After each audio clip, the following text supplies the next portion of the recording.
কেমন আছে বন্ধুরা? ছোটদের পুরাণ কথা চ্যানেলে সকলকে স্বাগত। আমি সমুদ্র মন্থনের কাহিনী বলেছিলাম এবং তাতে বলেছিলাম যে সমুদ্র মন্থন থেকে যে হাতি উঠেছিল ইন্দ্র তাকে নিয়েছিলেন। কেন ইন্দ্র নিয়েছিলেন এবং সেই হাতিটার মালিককে, সেই কাহিনী শোনাবো তোমাদের।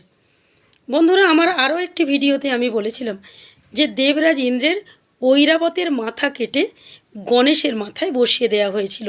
দেবী পার্বতীর পুত্রের মাথা কাটা যাওয়ার পর দেবী কান্নাকাটি করছিলেন এবং তার জন্য ঐরাবতের মাথা কেটে এনে গণেশের মাথায় বসিয়ে দেওয়া হয়েছিল। প্রথমেই তো দেবরাজ ইন্দ্র প্রচণ্ড রেগে গিয়েছিলেন ভোলা মহেশ্বরের উপর এবং নন্দীর ওপরে, কারণ নন্দী ঐরাবতের মাথা কাটতে এসেছিল। নন্দীর সঙ্গে ইন্দ্রদেবের তো প্রচণ্ড লড়াই হয়েছিল। ইন্দ্রদেব ভোলা মহেশ্বরকে অনেক কুকথাও বলেছিলেন। সমস্ত দেবতারাই ইন্দ্রদেবকে বোঝালেন যে ভোলা মহেশ্বর হচ্ছে ত্রিলোকের ঈশ্বর, তার পুত্রর জীবনদান করার জন্য আপনার হাতির মাথা আপনি দিতে পারছেন না, আপনার হাতির জীবন আপনি তার থেকে বেশি বড় মনে করলেন।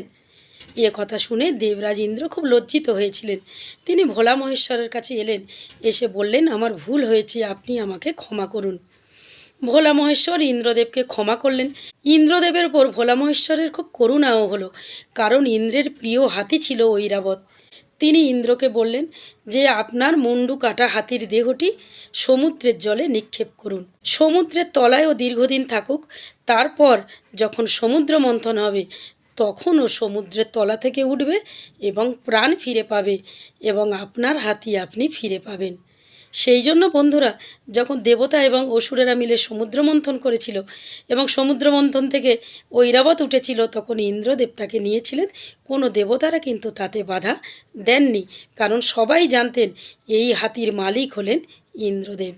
বন্ধুরা, আজকের এই পর্যন্ত। পরের দিন আসবো অন্য একটি কাহিনী নিয়ে।